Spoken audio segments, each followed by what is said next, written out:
Good morning students. आज हम जिस टॉपिक की बात करेंगे वो आपका इलेक्ट्रोस्टैटिक के अंदर कूलम्ब्स लॉ की बात करेंगे। किसकी बात करेंगे? Coulomb's law.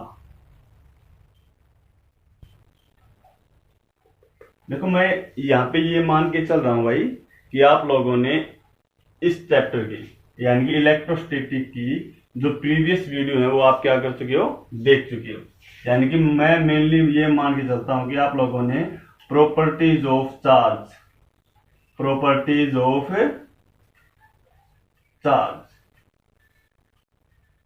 वाले वीडियो जो है वो आप देख चुके हो।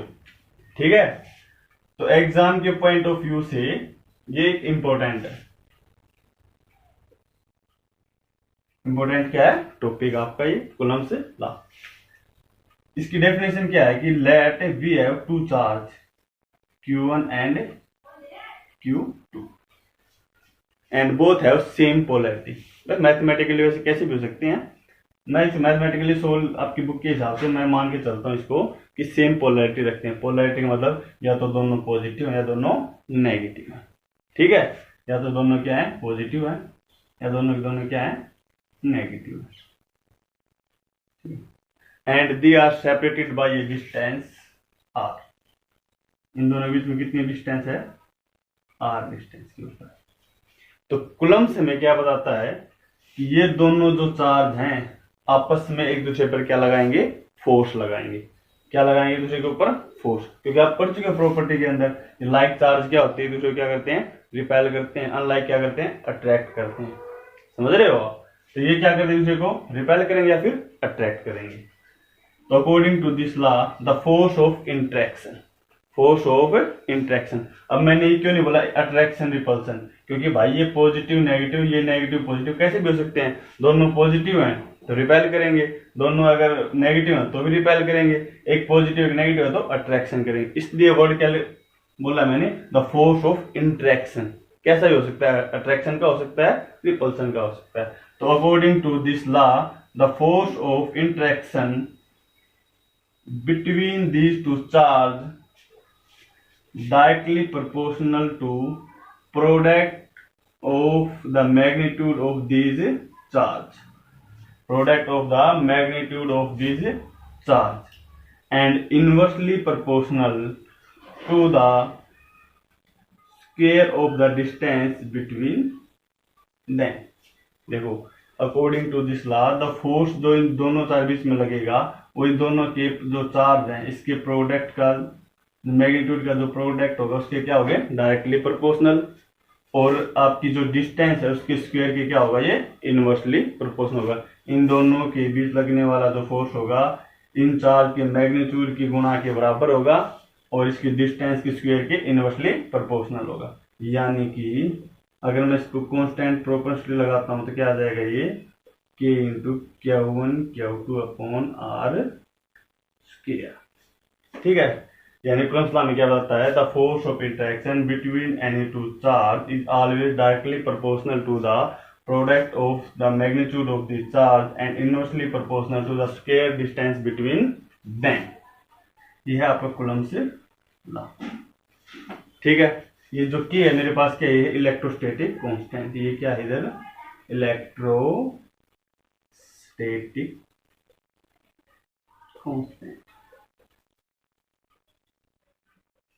समझ गए? देखो, आप प्लस टू क्लास में आती है, कुछ भी याद या रखना नहीं है, समझना है बातों को और फिर उसको क्या करना, आपको लिखना होता है।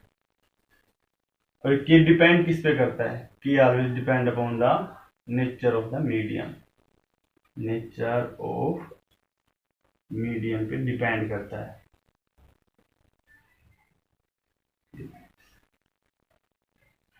ठीक है वैल्यू आपकी।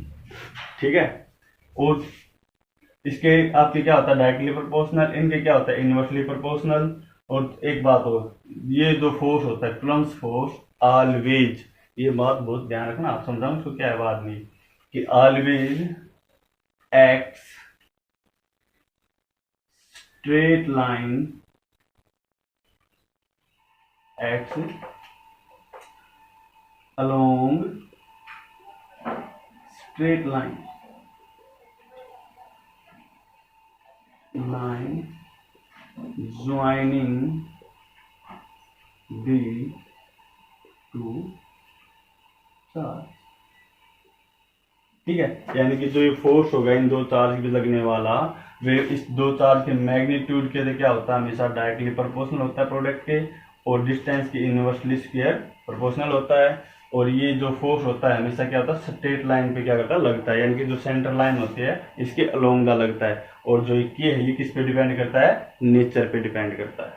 ठीक है, अभी क्या मतलब इन दो चार्ज के बीच में नेचर कैसा है, मीडियम कैसा है इन दो चार्ज के बीच में, उस चीज पे डिपेंड करेगी इसकी की वैल्यू। एयर है, इधर हाइड्रोजन है या और कुछ है, समझ रहे हो मेरी बात। ये किस पे डिपेंड करता है, की वैल्यू नेचर पे के ऊपर डिपेंड करती है। ये आगे इसकी डेफिनेशन से समझ गए। पोज करो, उतारो। के की वैल्यू कांस्टेंट है, इसकी वैल्यू क्या होती है 1/4 पाई अगर यहाँ पे मान लो वैक्यूम है, क्या इधर वैक्यूम है तो एप्सिलॉन नॉट, वैक्यूम या एयर, ये होता है के। यानी इसको मैं लिख सकता हूँ F is equal to 1/4 pi epsilon naught Q1 Q2 upon R square. ठीक है कि, और इसकी वैल्यू कितनी होती है 1/4 पाई एप्सिलॉन नॉट की वैल्यू 9 × 10⁹9 न्यूटन मीटर स्क्वायर पर कूलम्ब स्क्वायर। ठीक है, अब इनको याद रखते हो तो अच्छी बात है, नहीं तो आप जितनी ज्यादा +2 क्लास में जाओगे कितनी यूनिटों को याद करोगे भाई। ऐसे यूनिट को यहाँ से बना सकते हो आप कि मुझे इसकी SI यूनिट चाहिए, इसकी क्या चाहिए SI यूनिट, तो क्या आ जाएगा 1/4 पाई एप्सिलॉन नॉट, इधर आगे मल्टीप्लाई F × R स्क्वायर, और ये कहाँ चला जाएगा डिवाइड में बाद में Q1 Q2। फोर्स को किसमें मापते हैं, न्यूटन में। डिस्टेंस को किसमें मापते हैं, मीटर में, स्क्वायर तो स्क्वायर, और चार्ज किसमें मापते हैं, कूलम्ब में, यानी कि कूलम्ब का स्क्वायर SI यूनिट। और CGS सिस्टम में इसकी के की वैल्यू या इसकी वैल्यू कितनी होती है आपके पास 1 होती है। CGS में कितनी होती है 1 होती है। अच्छा, कूलम्ब चार्ज की SI यूनिट क्या थी आपके पास, कूलम्ब, क्या होती है कूलम्ब, C से डिनोट करते हैं। और 1 कूलम्ब कितने के बराबर होता है 3 × 10⁹9 स्टेट कूलम्ब,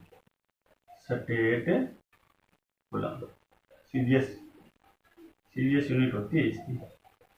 CGS के अंदर एक कूलम्ब कितने का होता है 3 × 10⁹9 स्टेट कूलम्ब के बराबर। इसकी डेफिनेशन से जुड़ी बातें हैं सारी। एप्सिलॉन नॉट क्या है इधर, एप्सिलॉन नॉट ये आपकी इलेक्ट्रिकल परमिटिविटी, क्या है आपकी इलेक्ट्रिकल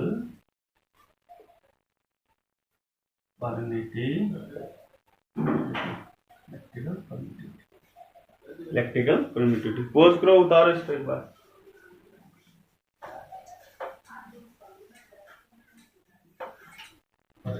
इलेक्ट्रिकल परमिटिविटी, और इसकी वैल्यू कितनी होती है 8 × 8 5 × 10⁻⁻12। अभी तक उसकी SI यूनिट क्या होगी, SI यूनिट हम यहाँ से निकाल सकते हैं ना। देख, we know that according to Coulomb's law F is equal to 1/4 pi epsilon naught Q1 Q2 upon R square. अब मुझे चाहिए इसकी SI यूनिट। अब ये तो देखो यूनिट लेस है 1, 4 और 5, तो आपके पास क्या बचा है, इसको मैं दे ले आता हूँ एप्सिलॉन नॉट, तो ये कहाँ चला जाएगा नीचे Q1 Q2 upon R square. ठीक है, और साथ में क्या इधर आपका फोर्स आ गया, ये फोर्स कहाँ गया नीचे। चार्ज कैसे यूनिट कूलम्ब, चार्ज कैसा यूनिट कूलम्ब, डिस्टेंस की मीटर स्क्वायर हो गया, इधर से F की क्या हो गया न्यूटन, यानी कि एप्सिलॉन नॉट कैसे हो रही कूलम्ब स्क्वायर पर मीटर स्क्वायर न्यूटन, यानी कि कूलम्ब स्क्वायर पर न्यूटन मीटर स्क्वायर। ठीक है, उतारो इसको, कोई बात नहीं है तो रिपीट करो वीडियो को बार बार में, कोई बात समझ में नहीं आ रही है, कोई बात है, कोई डाउट है तो ये तो भाई बेसिक सी है, डेफिनेशन है, कोई इतनी बड़ी बात है नहीं, बस बात तो आपको क्या करना है, देखना है, समझना है, उसको याद करना एक बार। ठीक है, नोट करो एक बार इसको।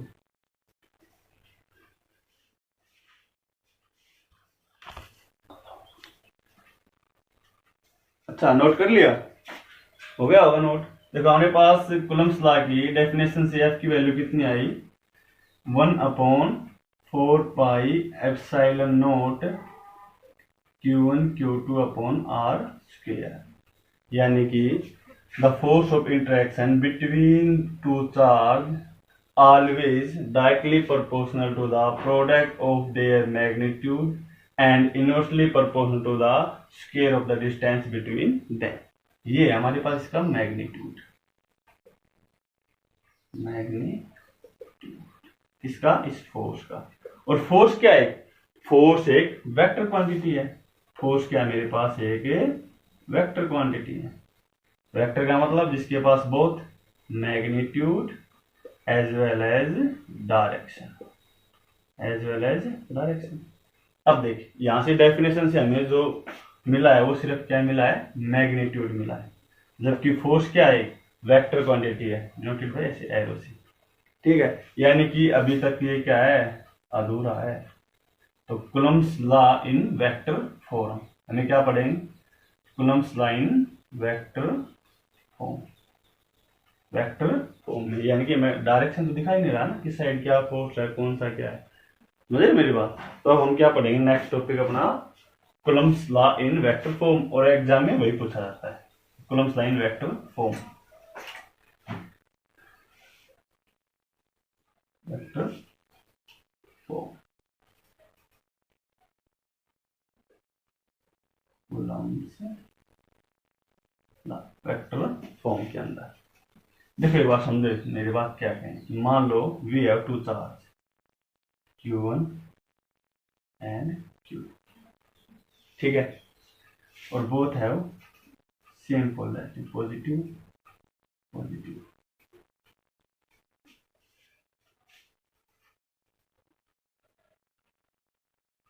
ये क्या है, सेपरेट करके डिस्टेंस से, और डिस्टेंस।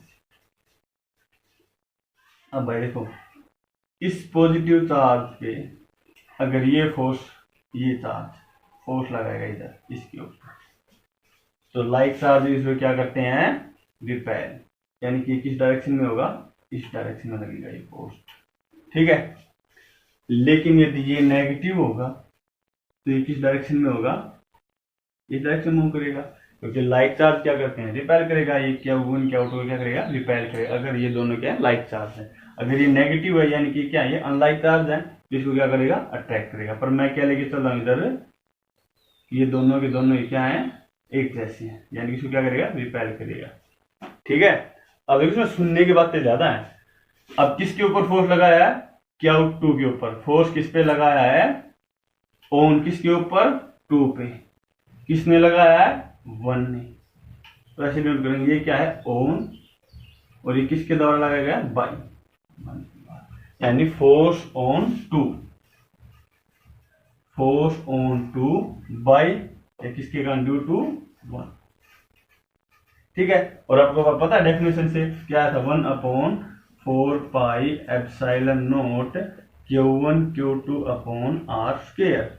आर क्या है, मेरे पास डिस्टेंस है, ठीक है, मैग्नीट्यूड।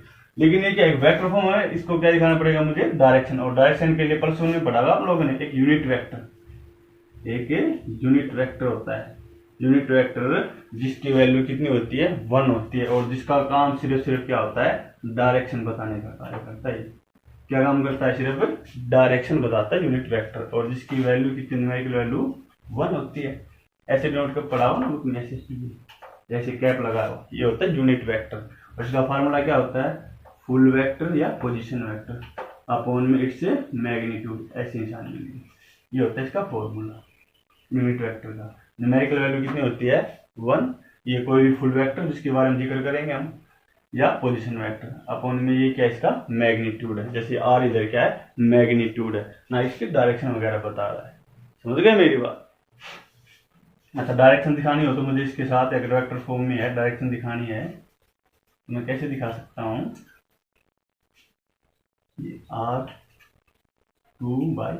देखो ये कंफ्यूज करेंगी, बहुत सी बुकों में कंफ्यूज करेंगी, कुछ राइटर ने कुछ लिख रखा है, कुछ ने कुछ लिख रखा है, दो तरीके होंगे, रटने की भी होता है, समझना भी होता है। देखो मैं इसको क्या लिख रहा हूँ, इधर मेरे पास ये था F टू वन, इसका मतलब था फोर्स ऑन टू, वन का मतलब था बाई किसके द्वारा या ड्यू टू द बाई। ठीक है, अब मैंने इधर लिखा R21। ठीक है, इसका मतलब है, मेरा ये लिखने का मतलब है किस पॉइंट तक, अप टू किस पॉइंट तक, ये है टू किस पॉइंट तक, टू तक, कहां से, फ्रोम, कहां से, यानी कि ये फ्रोम कहां से, वन से। ठीक है, अगर मैं इसी बात को, सेम इसी बात को ये लिखता हूं R12 इस इक्वेशन में, तो मेरा मतलब होगा कि distance from one to two. देख भाई अंतर देखो दोनों बातों में। यहां मैं लिख रहा हूं ना R21, इसका मतलब क्या कह रहा हूं इधर इसमें कि डिस्टेंस कहां तक, दो तक, कहां तक, टू तक, कहां से, यहां से, इसका मतलब अप टू यानी किस पॉइंट तक, टू तक, फ्रॉम किस से, वन से। अब इसमें जो लिख रहा हूं ना इधर, इसका मतलब मैं क्या क्या कहना चाह रहा हूं, कहां से, पहले कहां से, क्या वन से कहां तक, टू तक, समझ रहे हो। अब मैं इसको लिख के पहले क्यों बताया है, आपकी जो बुक में है, प्रदीप की में हो, स्टूडेंट में हो, किसी ऐसा अरोड़ा में, किसी में हो, बहुत कंफ्यूजन, अलग अलग राइटर ने अलग अलग बातें लिख रखी हैं, ये बातें अपनी कॉपी में नोट कर लेना। उसके बाद इस डेफिनेशन को मैं सोल्व करते हुए आसान रहेगा, आपको इन अक्षरों में कंफ्यूज नहीं होना पड़ेगा। जैसे मेरे पास क्या लिख दिया मैंने इधर तक, क्या बता दिया कि इसका मैग्नीट्यूड, अब मुझे क्या दिखाना है, इसकी डायरेक्शन, डायरेक्शन क्या है, इसके इसके बीच की डिस्टेंस की, ये डायरेक्शन जो इधर आई, R21 इधर ले रखा है, R21 इधर लिया है मैंने। आपकी प्रदीप की बुक में या किसी और में 1 2 लिखा मिलेगा इधर, 1 2, फर्क कोई दिक्कत नहीं, डिस्टेंस इतनी रहने, डिस्टेंस तो यही रहनी है सेम किसी, कोई फर्क नहीं है, 1 2, बात भी वही है। इसमें का मतलब मैं क्या कर रहा हूं कि 2 पॉइंट तक, कहां से, एक तक, ये लिखूंगा तब क्या लिखूंगा, कहां से, एक से कहां तक, बात वही है, बदल दिया है बस इसको, पहले इसमें बोल दिया है कहां से कहां तक, इसमें बोल दिया कहां तक कहां से, बस ये अक्षर का फर्क है। अब देखो इसको लिखूंगा आगे मैं F21 यानी फोर्स ऑन टू, किसके द्वारा, एक के द्वारा, 1/4πε0 Q1 Q2 अपॉन, ये डायरेक्शन वगैरह अब मैं लिख सकता हूँ R21। ठीक है, बात तो वही है, 2 1 बुक में देखो, मेरी बात ध्यान से देखना, बुक में लिखा मिलेगा इधर R12, तो उसका मतलब रहेगा फ्रॉम 1 से 2। अब ये आपको याद रखने में या किसी और बुक में कंफ्यूज ना हो, इसलिए मैंने इसको इसी में बदल दिया कि जो यहाँ लिख रखा है ना वो सेम यहाँ पे, समझ गए मेरी बात। और इस साथ में क्या है, यूनिट वेक्टर, और यूनिट वेक्टर का फार्मूला क्या होता है, फुल वेक्टर या पोजीशन वेक्टर अपॉन में उसका मैग्नीट्यूड। तो इधर क्या मेरे पास इसका ये R21 का पोजीशन वेक्टर अपॉन में इसका मैग्नीट्यूड।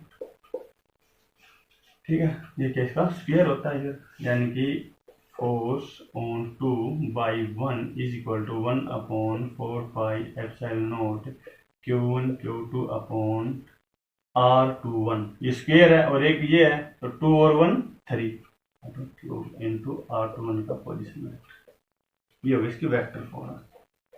ये क्या होगा इसकी वेक्टर फॉर्म, क्या होगा इसकी वेक्टर फॉर्म में होगी, समझ गए। देखो डेफिनेशन का मतलब था सिर्फ और सिर्फ जो आपके पास पोजीशन वगैरह दे रखी हो, डिस्टेंस वगैरह के मैग्नीट्यूड से रिलेटेड बात, बस कुछ नहीं, उसके डायरेक्शन से कोई लेना देना नहीं है हमें। तब तो सीधा फार्मूला होता है 1/4πε0 Q1 Q2 upon R square, यानी कि इसका मतलब हुआ हमें डायरेक्शन से कोई मतलब नहीं है, उनके बीच के डिस्टेंस और इनकी वैल्यू दे रखी हो, सीधा आपका फोर्स की वैल्यू आ जाएगी। ये कब है, जब डायरेक्शन आपकी इसके ऊपर क्या कर रहे हो, वैल्यूएबल हो, डायरेक्शन दे रखी हो, हाथ में क्या दे रखी हो, डायरेक्शन, तब ये 1/4 Q1 Q2 R2 cube upon R21 position vector. ठीक है, ये इसमें क्या गया है, हमने पुट कर रखा है फार्मूला इधर।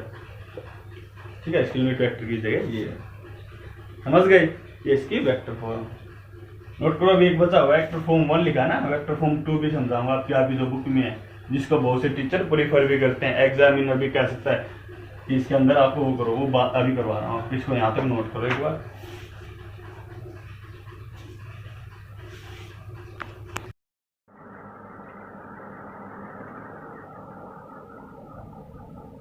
गुड मॉर्निंग स्टूडेंट्स, आज हम जिस टॉपिक की बात करेंगे वो आपका इलेक्ट्रोस्टैटिक के अंदर कूलम्ब्स लॉ की बात करेंगे।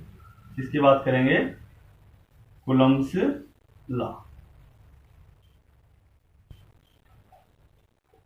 देखो मैं यहाँ पे ये मान के चल रहा हूँ भाई कि आप लोगों ने इस चैप्टर की यानी कि इलेक्ट्रोस्टैटिक की जो प्रीवियस वीडियो है वो आप क्या कर चुके हो, देख चुके हो।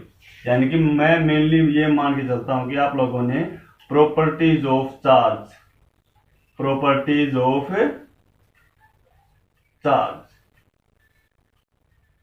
वाले वीडियो जो है वो आप देख चुके हो। ठीक है, तो एग्जाम के पॉइंट ऑफ व्यू से ये इंपॉर्टेंट है। इंपॉर्टेंट क्या है टॉपिक आपका ये कूलम्ब्स लॉ।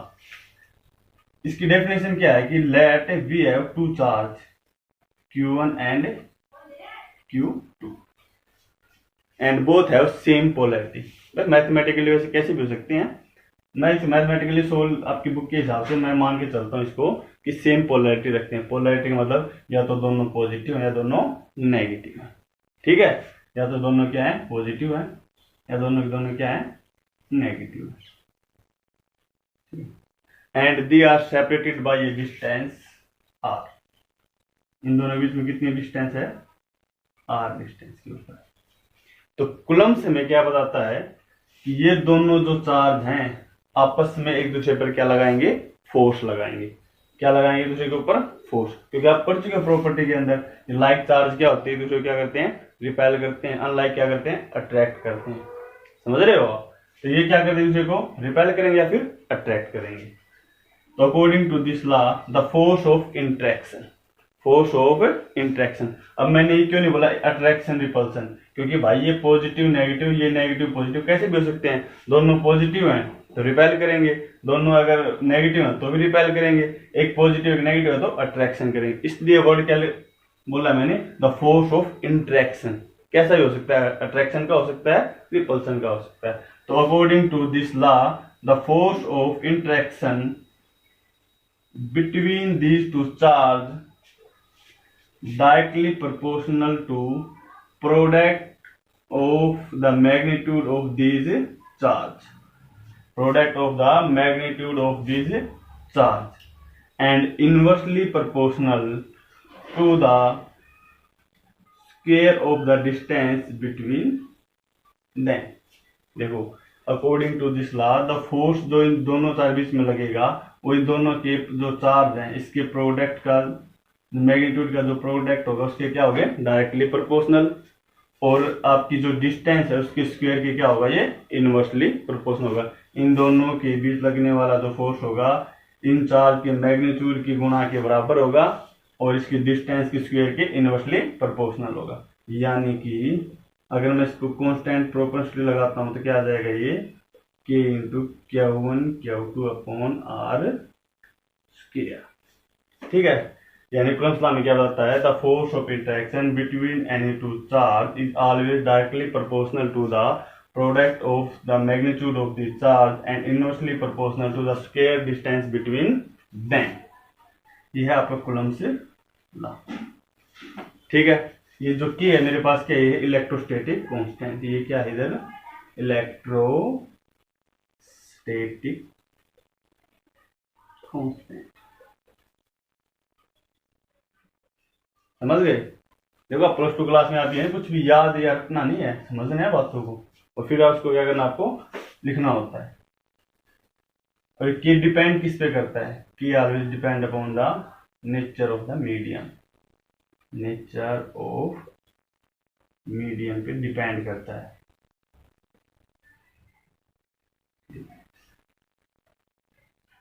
ठीक है आपकी, ठीक है। और इसके आपके क्या होता है डायरेक्टली प्रोपोर्शनल, इनके क्या होता है इनवर्सली प्रोपोर्शनल। और एक बात हो, ये जो फोर्स होता है कूलम्ब्स फोर्स ऑलवेज, ये बात बहुत ध्यान रखना, आप समझाऊं उसको क्या है बाद में, कि always acts straight line, acts along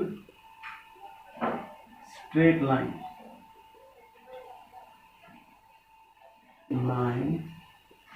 joining the two charge. ठीक है, यानी कि जो ये फोर्स होगा इन दो चार्ज पे लगने वाला वे इस दो चार्ज के मैग्नीट्यूड के क्या होता है, हमेशा डायरेक्टली प्रोपोर्शनल होता है प्रोडक्ट के, और डिस्टेंस की इनवर्सली स्क्वायर प्रोपोर्शनल होता है। और ये जो फोर्स होता है हमेशा क्या होता है, स्ट्रेट लाइन पे क्या करता है, लगता है, यानी कि जो सेंटर लाइन होती है इसके अलोंग दा लगता है। और जो ये है ये किस पे डिपेंड करता है, नेचर पे डिपेंड करता है। ठीक है, अभी क्या मतलब इन दो चार्ज के बीच में नेचर कैसा है, मीडियम कैसा है इन दो चार्ज के बीच में, उस चीज पे डिपेंड करेगी इसकी की वैल्यू। एयर है, इधर हाइड्रोजन है या और कुछ है, समझ रहे हो मेरी बात। ये किस पे डिपेंड करता है, की वैल्यू नेचर पे के ऊपर डिपेंड करती है। ये आगे इसकी डेफिनेशन से समझ गए। पोज करो, उतारो।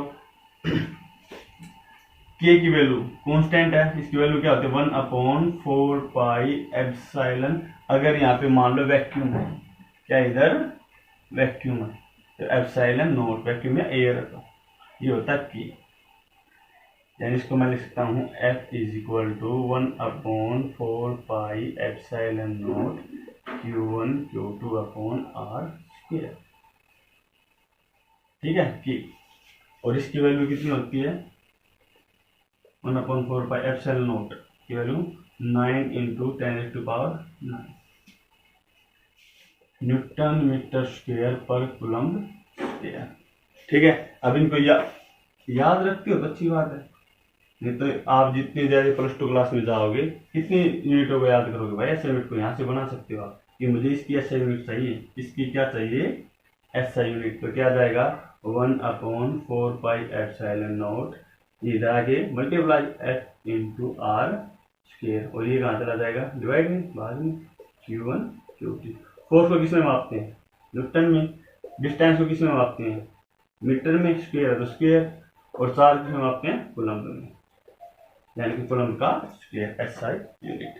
और CGS सिस्टम में इसकी के की वैल्यू या इसकी वैल्यू कितनी होती है आपके पास 1 होती है।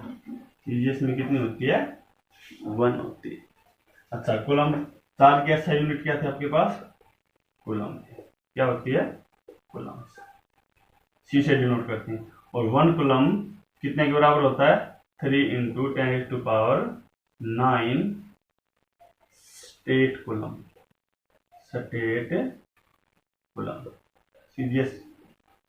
CGS यूनिट होती है इसकी। CGS के अंदर 1 कूलम्ब कितने का होता है 3 × 10⁹ स्टेट कूलम्ब के बराबर। इसकी डेफिनेशन से जुड़ी बातें हैं सारी। एप्सिलॉन नॉट क्या है इधर, एप्सिलॉन नॉट ये आपकी इलेक्ट्रिकल परमिटिविटी, क्या है आपकी इलेक्ट्रिकल परमिटिविटी। पोज करो, उतारो इसको एक बार।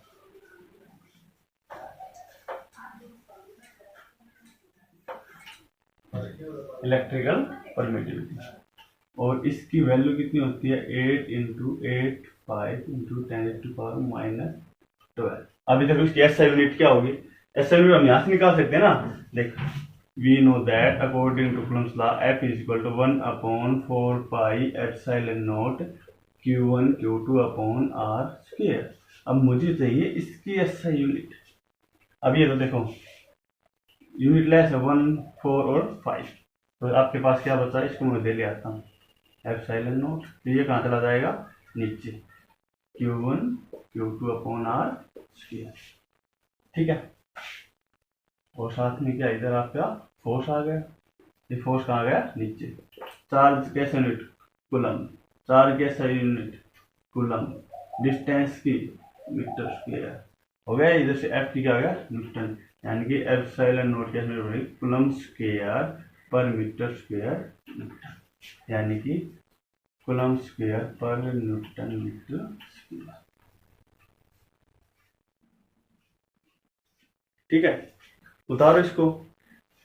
कोई बात नहीं है तो रिपीट करो वीडियो को बार बार में, कोई बात समझ में नहीं आ रही है, कोई बात है, कोई डाउट है तो ये तो भाई बेसिक सी है, डेफिनेशन है, कोई इतनी बड़ी बात है नहीं, बस बात तो आपको क्या करना है, देखना है, समझना है, उसको याद करना एक बार। ठीक है, नोट करो एक बार इसको।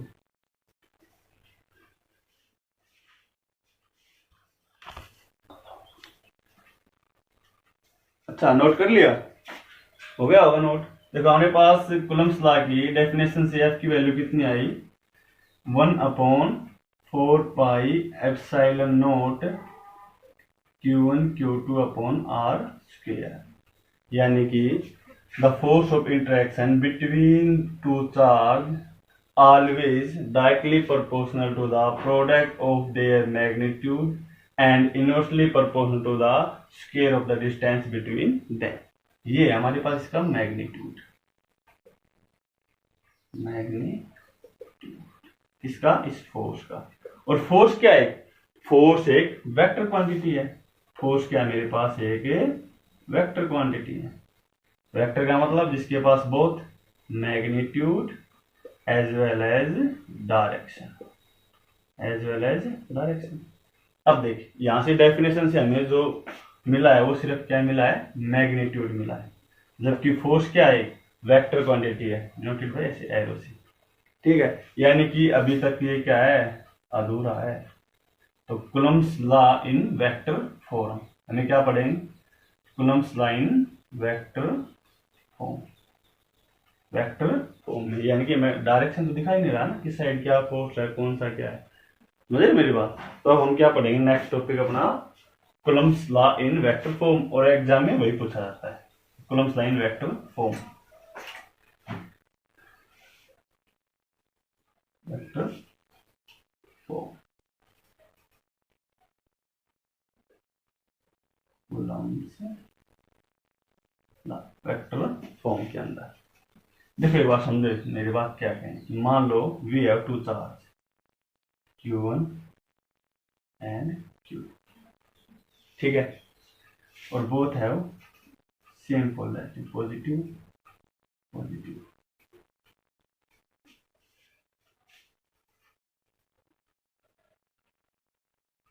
ये क्या है? सेपरेट करके डिस्टेंस से, R डिस्टेंस।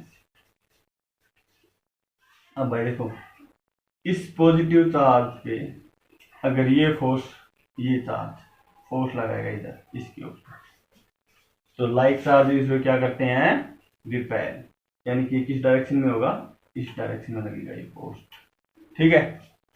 लेकिन यदि ये नेगेटिव होगा तो ये किस डायरेक्शन में होगा? इस डायरेक्शन में मूव करेगा, क्योंकि लाइक चार्ज क्या करते हैं? रिपेल करेगा। ये क्या वन क्या आउट क्या करेगा? रिपेल करेगा, अगर ये दोनों क्या है? लाइक चार्ज है। अगर ये नेगेटिव है यानी कि क्या है? ये अनलाइक चार्ज है, तो इसको क्या करेगा? अट्रैक्ट करेगा। पर मैं क्या लेके चल रहा हूँ इधर, ये दोनों के दोनों क्या है? एक जैसे हैं, यानी कि इसको क्या करेगा? रिपेल करेगा, ठीक है। अब इसमें सुनने की बातें ज्यादा है। अब किसके ऊपर फोर्स लगाया है? Q2 के ऊपर। फोर्स किस पे लगाया है? ऑन किसके ऊपर? 2 पे। किसने लगाया है? 1 ने। तो ऐसे नोट करेंगे, ये क्या है? ऑन, और ये किसके द्वारा लगाया गया? बाई, यानी force on 2, force on 2 by किसके कारण? ड्यू टू 1, ठीक है। और आपको पता है डेफिनेशन से क्या था? 1 अपॉन 4 पाई epsilon naught Q1 Q2 upon R square. R क्या है? मेरे पास डिस्टेंस है, ठीक है, मैग्नीट्यूड। लेकिन ये क्या एक वेक्टर फॉर्म है, इसको क्या दिखाना पड़ेगा मुझे? डायरेक्शन। और डायरेक्शन के लिए प्लस वन में पढ़ा आप लोगों ने, एक यूनिट वेक्टर, एक यूनिट वेक्टर होता है। यूनिट वेक्टर जिसकी वैल्यू कितनी होती है? 1 होती है, और जिसका काम सिर्फ क्या होता है? डायरेक्शन बताने का कार्य करता है। क्या काम करता है? सिर्फ डायरेक्शन बताता है यूनिट वेक्टर, और जिसकी वैल्यू कितनी, न्यूमेरिकल वैल्यू 1 होती है। ऐसे नोट कर पढ़ा हो ना बुक में, ऐसे जैसे कैप लगा हो, ये होता है यूनिट वेक्टर। और इसका फार्मूला क्या होता है? फुल वेक्टर या पोजीशन वेक्टर अपॉन में इट्स मैग्नीट्यूड, ऐसे निशान मिलेंगे। ये होता है इसका फॉर्मूला यूनिट वेक्टर का। न्यूमेरिकल वैल्यू कितनी होती है? 1। ये कोई भी फुल वेक्टर जिसके बारे में जिक्र करेंगे हम, या पोजीशन वेक्टर अपॉन में ये क्या इसका? मैग्नीट्यूड है। जैसे R इधर क्या है? मैग्नीट्यूड है ना, इसकी डायरेक्शन वगैरह बता रहा है। समझ गए मेरी बात?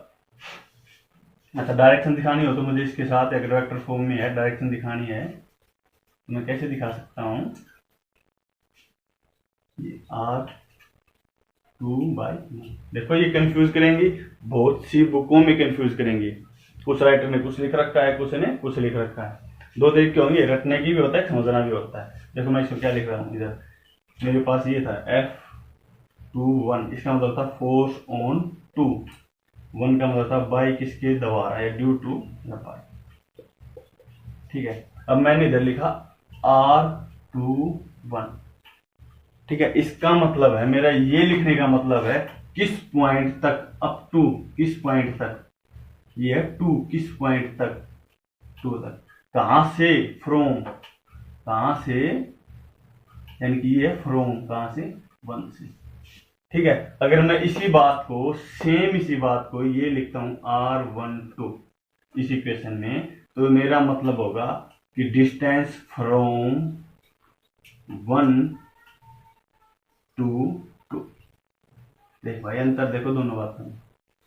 यहां मैं लिख रहा हूं ना R21, इसका मतलब क्या कह रहा हूं इधर इसमें कि डिस्टेंस कहां तक, 2 तक, कहां तक, 2 तक, कहां से, यहां से, इसका मतलब अप टू यानी किस पॉइंट तक, 2 तक, फ्रॉम किस से, 1 से। अब इसमें जो लिख रहा हूं ना इधर, इसका मतलब मैं क्या कहना चाह रहा हूं, कहां से, पहले कहां से, क्या 1 से कहां तक, 2 तक, समझ रहे हो। अब मैं इसको लिख के पहले क्यों बताया है, आपकी जो बुक में है, प्रदीप में हो, स्टूडेंट में हो, किसी ऐसे अरोड़ा में, किसी में हो, बहुत कंफ्यूजन, अलग अलग राइटर ने अलग अलग बातें लिख रखी हैं।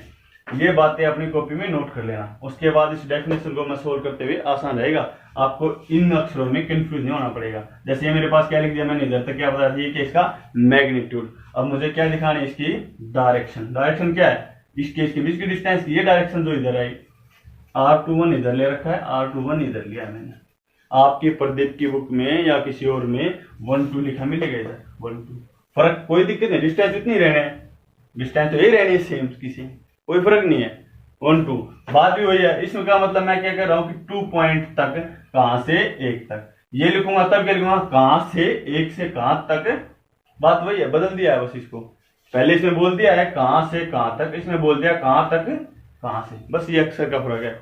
अब देखो इसको लिखूंगा आगे मैं F21 यानी फोर्स ऑन 2, किसके द्वारा, 1 के द्वारा, 1/4 pi epsilon naught Q1 Q2 upon, ये डायरेक्शन वगैरह अब मैं लिख सकता हूँ R21, ठीक है। बात तो वही है, 2-1 बुक में देखो, मेरी बात ध्यान से देखना, बुक में लिखा मिलेगा इधर R12, तो उसका मतलब रहेगा फ्रॉम 1 से 2। अब ये आपको याद रखने में या किसी और बुक में कंफ्यूज ना हो, इसलिए मैंने इसको इसी में बदल दिया कि जो यहाँ लिख रखा है ना वो सेम यहाँ पे, समझ गए मेरी बात। और इस साथ में क्या है, यूनिट वेक्टर, और यूनिट वेक्टर का फार्मूला क्या होता है, फुल वेक्टर या पोजीशन वेक्टर अपॉन में उसका मैग्नीट्यूड। तो इधर क्या मेरे पास इसका ये R21 का पोजीशन वेक्टर अपॉन में इसका मैग्नीट्यूड, ठीक है। ये क्या इसका स्क्वायर होता है इधर, यानी कि force on 2/1 is equal to 1/4 pi epsilon naught Q1 Q2 upon R21, ये स्क्वायर है और एक ये है, तो 2 और 1 3 इंटू R21 का पोजीशन वेक्टर, ये होगी इसकी वेक्टर फॉर्म। ये क्या होगी इसकी वेक्टर फॉर्म, क्या होगी इसकी वेक्टर फॉर्म में होगी, समझ गए। देखो डेफिनेशन का मतलब था सिर्फ और सिर्फ जो आपके पास पोजीशन वगैरह दे रखी हो, डिस्टेंस वगैरह के मैग्नीट्यूड से रिलेटेड बात, बस कुछ नहीं, उसके डायरेक्शन से कोई लेना देना नहीं है हमें। तब तो सीधा फार्मूला होता है 1/4 pi epsilon naught Q1 Q2 upon R square, यानी कि इसका मतलब हुआ हमें डायरेक्शन से कोई मतलब नहीं है, उनके बीच के डिस्टेंस और इनकी वैल्यू दे रखी हो, सीधा आपका फोर्स की वैल्यू आ जाएगी। ये कब है, जब डायरेक्शन आपकी इसके ऊपर क्या कर रहे हो, वैल्यूएबल हो, डायरेक्शन दे रखी हो, हाथ में क्या दे रखी हो, डायरेक्शन, तब ये 1/4 पाई Q1 Q2 R2 cube upon R21 position vector, ठीक है। ये इसमें क्या गया है, हमने पुट कर रखा है फार्मूला इधर, ठीक है। इसकी यूनिट वेक्टर की जगह ये है, समझ गए, ये इसकी वेक्टर फॉर्म। नोट करो, अभी एक बचा हुआ वेक्टर फॉर्म 1 लिखा ना, वेक्टर फॉर्म 2 भी समझाऊंगा आपकी जो बुक में है, जिसको बहुत से टीचर प्रीफर भी करते हैं, एग्जामिनर भी कह सकता है कि इसके अंदर आपको वो करो, वो बात अभी करवा रहा हूँ, इसको यहाँ तक नोट करो एक बार।